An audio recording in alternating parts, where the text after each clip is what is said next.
Hello youmates, welcome back on your YouTube channel मैकपॉट 2021। तो आज फ्रेंडशिप डे के मौके पर आपके लिए हम गाड़ी लेकर आए MT1 और इसके ओनर हमारे साथ है मिस्टर सत्यम जी। अब जैसे कि आप सभी लोग जानते हैं, सब मैं अपने दोस्तों की गाड़ी को रिव्यू कर रहा हूँ, तो ये भी हमारे एक बहुत अच्छे मित्र हैं। तो ये है मिस्टर सत्यम जी। इन्होंने एक नई गाड़ी परचेज़ की थी, ब्रेजा 2021। तो गाड़ी तो खैर ज़्यादा नहीं चलाई है, लेकिन काफ़ी अच्छी बातें तुम लोगों को बता पाएंगे। हाँ जी सत्यम, बताइए अभी गाड़ी आपने कितने की परचेज़ की थी और कब परचेज़ की थी? गाड़ी मैंने 16 मार्च 2021 को परचेज़ की थी और ये मैंने यहाँ यूपीसी परचेज़ की थी। अच्छा, तो गाड़ी आपको कितने की पड़ गई थी ऑन रोड? ऑन रोड ये 1060 की पड़ी। तो ये बताइए आपने इसके पहले में कौन कौन से ऑप्शन देखे थे और फाइनल में यही गाड़ी क्यों चूज करी? सबसे पहले तो मैंने इसके ऑप्शन में बलेनो देखा था। ओके। और एक निसान की मैग्नाइट आई थी उस टाइम पे। जी राइट, वो भी देखी थी मैंने। थोड़ा एसयूवी लुक में आ रही थी वो गाड़ी, तो मैंने जो अच्छा लगा थी, मतलब नई गाड़ी आ रही है, बजट भी थोड़ा उसका लो है। अच्छा, तो गाड़ी अच्छी थी। ओके। लेकिन मैंने फिर उसको छोड़ दिया क्योंकि लोगों ने, मैंने जैसे पूछा लोगों से, लोगों ने बताया कि इसका मार्केट ठीक नहीं है, अभी नई गाड़ी है। बिल्कुल सही, बिल्कुल सही। तो मैंने इसको जाने दिया। इसके ऑप्शन में मैंने बलेनो देखी थी। ओके। बलेनो फिर मैंने इसलिए छोड़ दी कि थोड़ा सा वो मतलब हैचबैक में आ रही थी। राइट, हाँ। और मेरी जो चॉइस थी कि मैं एक एसयूवी टाइप में गाड़ी लूँ। अच्छा। थोड़ा सा मतलब छोटी गाड़ी तो हमारे पास ऑलरेडी है एक। ठीक। तो मैं सोच रहा था एक बड़ी मतलब एसयूवी गाड़ी ले ली जाए तो ज़्यादा बढ़िया रहेगा। अच्छा, ये बताइए इसमें गाड़ी में इंश्योरेंस कितना दिया उन्होंने आपको? इंश्योरेंस का 3 साल का है। अच्छा, मतलब ये हम देख रहे हैं यूपी से जितनी भी गाड़ी परचेज की है सब में 1+3 दे रहे हैं और 1 साल का उसका जीरो डेप्थ है और 2 साल का 2 साल थर्ड पार्टी है। और उत्तराखंड से जितने मिल रहे हैं वो 5 साल के दे रहे हैं। पता नहीं क्यों यूपी के साथ इतना अन्याय मत करो भाई। अच्छा, ये बताओ तो फिर आपने यही गाड़ी क्यों फाइनल कर दी थी? क्योंकि एसयूवी थी इसी टाइप की। एसयूवी और लुक वाइज भी अच्छी लग रही थी। अच्छा, तो बजट में भी थी गाड़ी अपने और लुक वाइज भी मुझे सबसे अच्छी लग रही थी। अच्छा, इसके पहले में नेक्सॉन क्यों नहीं देखी भाई तुमने? नेक्सॉन बस मार्केट वैल्यू को देखते हुए नेक्सॉन को छोड़ दिया मैंने। ओके। अच्छा, जो है मारुति गाड़ी ज़्यादा पसंद करते हैं। ओके, तो ये बताइए कि गाड़ी के परफॉर्मेंस वगैरह कैसा है गाड़ी का? गाड़ी का परफॉर्मेंस धांसू है, बढ़िया है। अच्छा, जैसे 1500 सीसी इंजन है, मतलब भाई दमदार इंजन है गाड़ी में, तो मतलब ठीक है परफॉर्मेंस है। बहुत बढ़िया है। कितनी मैक्सिमम कितनी स्पीड पे चलाई है? मैंने मैक्सिमम 100 की स्पीड से चलाई है। 100 चलाई है। और ये बताइए हिल पे लेके गए हो कभी? हिल पे मैं रामनगर तक गया हूँ, थोड़ा सा गड़िया टाइप पे गया हूँ। ओके, गड़िया पे गया हूँ। तो उधर मतलब इतना कोई चढ़ान तो है नहीं है, लेकिन मतलब लगा गाड़ी ठीक लगी वहाँ। ठीक लगी, मतलब 15 सीसी इंजन है बाकी।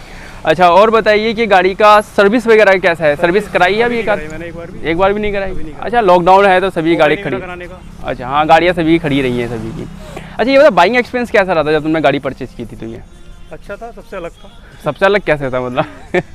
मतलब पहली बार अपने नाम से गाड़ी ले रहे थे। अच्छा, सबसे अलग था। अच्छा, ये बताओ मतलब जो उन्होंने सोच विचार के सबसे मतलब गाड़ी ली जा रही थी। अच्छा, ये बताइए कि मतलब जो ऑन टाइम था, गाड़ी ऑन टाइम डिलीवर हो गई थी, उसमें लेट वेट तो कुछ नहीं था? हो गई थी, हमने 1 महीना पहले बुक की थी। ओके। तो लगभग मुझे लगा कि लगता है शायद 15-20 दिन में गाड़ी आ गई थी हमारे पास। ओके। तो बाकी परफॉर्मेंस हो गया, सर्विस आपने कराई नहीं है। अच्छा, ये बताइए गाड़ी की कुछ प्रॉन्स कॉन्स के बारे में बात कर लीजिए। तो आपको क्या अच्छी बात लगती है बीइंग एन ओनर और क्या बुरी बातें लगती हैं? तो बुरी बातों से तो अच्छी बातों से स्टार्ट करेंगे कि क्या बातें आपको अच्छी लगती हैं इसके बारे में? मुझे लुक वाइज गाड़ी को अच्छी लगी है। ठीक है। दूसरा इसकी लाइट जो है ये एलईडी लाइट वाइट में दी रखी है। हाँ, ये सबसे अच्छी लगी। अच्छा। इसकी ग्राउंड क्लियरेंस सबसे अच्छी लगी मुझे। अच्छा। और गाड़ी से थोड़ी मतलब हाँ, और अंदर बैठ के मतलब एक कंफर्टेबल सा फील होता है गाड़ी में। ओके, मतलब ड्राइविंग पोस्चर अच्छा है, वो मस्त है। अच्छा, ये और बताओ तो भाई बुरी बातें, हर ओनर जल्दी से बुरी बातें बताता नहीं है। मुझे सबसे ज़्यादा तो यही लगा इसका ये फॉग लैंप नहीं दिए हुए हैं। हाँ, सबसे ज़्यादा तो फॉग लैंप तो होने चाहिए बाकी, क्योंकि उसमें फॉग लैंप दिए होने चाहिए। राइट। और रियर कैमरा नहीं दिया हुआ है। रियर इसमें फ्रंट आर्म रेस्ट नहीं दिया हुआ है। अच्छा, बीच में वो देना चाहिए था। बाकी आप गाड़ी के अलॉय वगैरह देख सकते हैं। गाड़ी में अलॉय मुझे अच्छे लगे। अच्छे से ये बताओ, हाँ व्हाइट भी आ रहा था इसके साथ, आपने व्हाइट अलॉय वाले क्यों नहीं लिया था? व्हाइट उसमें टॉप में आ रहा था। अच्छा, इसमें ब्लैक ही आते हैं? इसमें ब्लैक आते हैं। अच्छा, चलिए कोई नहीं, मतलब अच्छा लग रहा है। मुझे लगा कि मतलब मैं 1 लाख रुपए एक्स्ट्रा दे के टॉप मॉडल खरीदने से अच्छा है कि मैं बाद में इसमें आफ्टर मार्केट कुछ लगा। हाँ, 1 लाख में तो काफ़ी कुछ चीज़ें ऐड हो सकती हैं इसमें। चलिए, तो बाकी कुछ प्लान है इसमें लगवाने का? हाँ, जैसा फॉग लैम्प बता रहे हो आप? लगाने का प्लान है, वो फॉग लैम्प लगाने का प्लान है। ओके। बाकी इसमें ये मड कैप नहीं लगे हुए हैं, ये लगाने हैं। मड फ्लैप वगैरह नहीं लगे हुए हैं। तो ये सीट कवर जो थे वो उसी में? सीट कवर सब उसी के साथ आए थे। 10-60-80 में? हाँ, 10-60 में। 10-60 में। तो चलो, वो आए थे, स्टीयरिंग की रैपिंग आई थी। सत्यम, और बता भाई कि गाड़ी के बारे में कैसा है, गाड़ी का एसी का परफॉर्मेंस वगैरह? गाड़ी की एसी परफॉर्मेंस अच्छी है। अच्छा। और हाँ, और इसका इसमें सबसे अच्छी चीज़ है इसमें क्रूज मोड दिया हुआ है। अच्छा, स्टीयरिंग में। अच्छा, इसमें क्या है, हम सेट करके गाड़ी को चला सकते हैं इसमें। Okay okay. अच्छा ये और बताओ कि गाड़ी की साउंड क्वालिटी से कैसी है? साउंड क्वालिटी अच्छी है गाड़ी की। ओके। उसमें कुछ एक्स्ट्रा लगाने की जरूरत नहीं है। अच्छा। कोई म्यूजिक सिस्टम वगैरह कोई ऐड करने की जरूरत नहीं है उसमें। ओके। बाकी आप बोनेट की बात करते हैं तो बोनेट विजिबल है गाड़ी का, और गाड़ी अभी खैर ज़्यादा चली हुई नहीं है, गाड़ी ओनली 834 किलोमीटर चली हुई है, आप देख पा रहे होंगे। तो बाकी और आप देख सकते हैं क्वालिटी यहाँ पे अच्छा है। एक यहाँ पे भी स्टोरेज दे रखा है ये, और यहाँ पे भी स्टोरेज दे रखा है, यहाँ पे भी स्टोर कर सकते हैं। इसमें ये शायद कोल्ड ग्लव बॉक्स है। ये चश्मा रखा है भाई, चश्मा भूल गया था तो देखते हैं। यहाँ पे ये कुछ सनग्लास होल्डर है, और यहाँ पे रीडिंग लैंप दे रखे हैं, रीडिंग लैंप पीछे भी दे रखा है। गाड़ी का गियर लीवर कैसा है, मतलब गियर कहीं फंसता तो नहीं? कहीं नहीं फंसता, अच्छा है। अच्छा, मतलब रियर सब कुछ कोई प्रॉब्लम नहीं है। ओके। बाकी बात करते हैं IRBM की। तो IRBM इसका ऑटोडिम IRBM नहीं है, ये मैनुअली कंट्रोल्ड IRBM है। बिल्ड क्वालिटी की बात करेंगे तो बिल्ड क्वालिटी प्लस सेफ्टी की बात करेंगे तो उसमें 4 स्टार रेटेड ब्रेजा मारुति की तरफ से आने वाली सिर्फ अपने आप में पहली गाड़ी है ये। बाकी ऑटो AC है गाड़ी के अंदर। सेंटर कंसोल की बात करते हो तो ये तो भाई इसमें होना चाहिए था, सेंटर आर्मरेस्ट होना चाहिए था। इसकी कमी मुझे हर बार लगती है, आपसे अपना आफ्टर मार्केट इसको लगवाना है। अच्छा, तो 3 काम भाई कराएगा, एक तो पीछे कैमरा लगवाएगा और फॉग लैंप और ये आर्मरेस्ट। चार्जिंग पोर्ट की बात करते हैं तो चार्जिंग पोर्ट में यहाँ पे एक तो ऑक्स केबल दे रखा है, और ये ऑक्स केबल ये है, और यहाँ पे ये 3.5mm जैक है और ऑक्स चार्जिंग के लिए दे रखा है। बाकी इस गाड़ी का पूरा रिव्यू फिर से हमारे चैनल पे पड़ा है, अगर आप देखना चाहें तो आप उसको देख सकते हैं। अब बात कर लेते हैं गाड़ी के सीटिंग स्पेस की। तो सीटिंग स्पेस में देखते हैं कैसा है। तो ये गाड़ी के अंदर बैठा है, तो सत्यम की हाइट 5'6" के आसपास है। तो भाई सत्यम बताओ भाई सीटिंग स्पेस कैसा है गाड़ी का? मेरे हिसाब से तो अच्छा है। बाकी अच्छा, 6 फीट का आदमी बैठ जाए तो कोई प्रॉब्लम नहीं होगी मुझे लगता है। अच्छा, सीट इसकी हाइट एडजस्टेबल है, उसमें भी कोई इशू होना नहीं चाहिए। अच्छा अच्छा।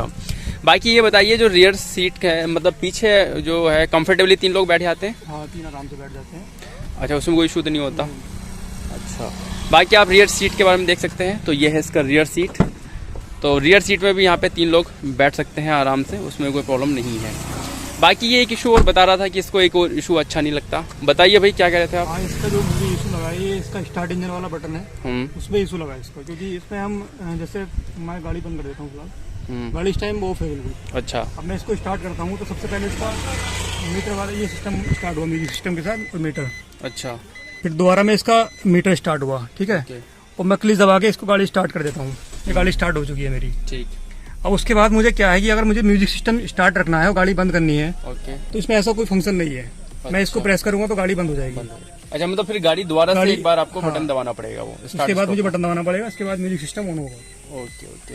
बाकी जबकि अगर मैं अपनी गाड़ी की बात हूँ नेक्सॉन में, तो उसने पर्टिकुलर स्विच दे रखा है जिसकी हेल्प से आप मतलब ऑन कर सकते हो डिस्प्ले। बाकी भाई अगर कोई ऐसा फंक्शन होगा तो हिडन, तो वो मुझे भी नहीं पता है।